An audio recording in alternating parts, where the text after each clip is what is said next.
اور تمام جگہوں کو ان کارکنان نے خود کھولا ہے. تو پنجاب کی حکومت بوکھلاہٹ کا شکار ہے. سہیل آفریدی صاحب کو دیکھنا چاہتے تھے, ان کو سننا چاہتے تھے.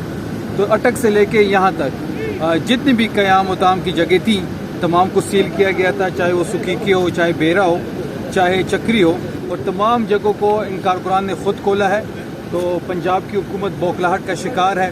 ہمیں یہ امید تھی کہ پنجاب کی سرزمین بڑی غیرت مند سرزمین ہے, یہاں کی حکومت ایک الیکٹڈ سی ایم کو یہاں پہ ویلکم کرے گی, لیکن کہ برعکس ہوا سب کچھ. لیکن اس کے باوجود آپ دیکھ رہے ہوں گے کہ سونامی جو ہے وہ لاہور پہنچ چکی ہے, اور آج رات کو آپ لبرٹی کے چوک پہ پاکستان تحریک انصاف کے اور عمران خان کے پوسٹر بھی دیکھیں گے, تصویریں بھی دیکھیں گے, جھنڈے بھی دیکھیں گے, اور سہیل آفریدی صاحب وہاں سے خطاب بھی کریں گے اور اسٹریٹ موومنٹ کو لیڈ بھی کریں گے. سر ہم دیکھ رہے ہیں رستے میں جگہ جگہ کنٹینر لگے ہوئے, رستے بند ہے, نفری کھڑی ہوئی ہے, یہ اس پہ آپ کیا کہنا چاہتے ہیں؟ دیکھیے ہم اس لیے تو یہاں پہ آئے تھے کہ ہمیں پولیٹیکل سپیس دی جائے. جس طرح پنجاب میں ہماری پولیٹیکل سپیس ختم کر دی گئی ہے, ہمیں ایون بریتھنگ سپیس نہیں مل رہی ہے. NA 129 کا الیکشن آپ نے کور کیا ہوگا, یہاں پہ انڈکلیئر مارشل لا ہے, آپ تحریک انصاف کا جھنڈا نہیں اٹھا سکتے, آپ تحریک انصاف کا پوسٹر نہیں اٹھا سکتے, آپ عمران خان کی بات نہیں کر سکتے, آپ کسی چوک چوراہے پہ 4 لوگوں کو پاکستان تحریک انصاف کے جمع نہیں کر سکتے. تو اس شٹل کو توڑنے کے لیے CM سہیل آفریدی صاحب اس وقت لاہور پہنچ چکے ہیں. اگلے 3 روز یہاں پہ قیام کریں گے,